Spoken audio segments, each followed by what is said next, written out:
time as this.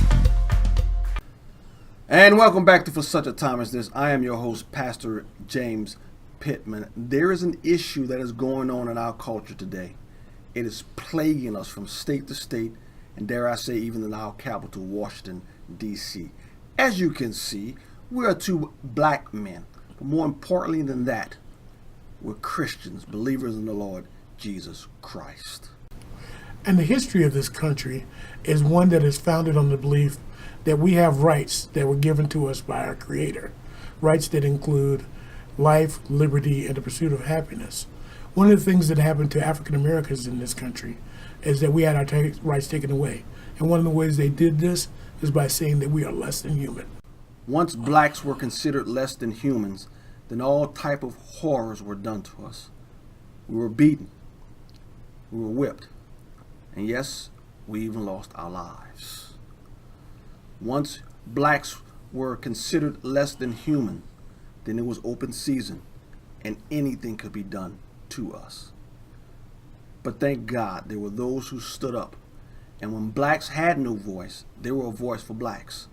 When blacks could not advocate for themselves, there were others who advocated on behalf of blacks. And yes, there were the Frederick Douglasses, but there were also the William Wilberforces. And I say thank God for those who spoke up for blacks when we could not speak up for ourselves. And today in America, there's yet another group that are being thought of as subhuman and not having rights. And they are the unborn, the people that we are aborting and that we're murdering. And they need a voice to speak for them, just like people who spoke for us in the past. And those voices should be our voices, should be black voices speaking for them. How can blacks stay silent in America today? Given our history, out of sheer gratitude, it's blacks who should be leading the charge for the unborn. It's blacks who know how horrible it is when you don't have a voice, when the powerful oppress the weak who don't have representation. We blacks of all people should be speaking and yelling with the loudest voices for the unborn, for those who don't have a voice.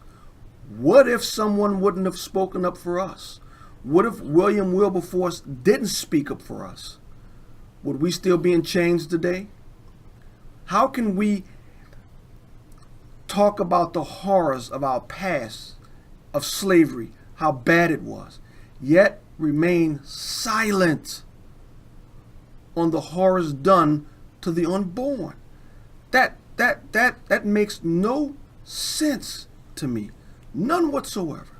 We should be the loudest, speaking for those who don't have a voice, speaking for the unborn. For you created my inmost being. You knit me together in my mother's womb. I praise you because I am fearfully and wonderfully made. Your works are wonderful. I know that full well. And I also know that full well that they are babies, that they are human. And I know that because you made us that way.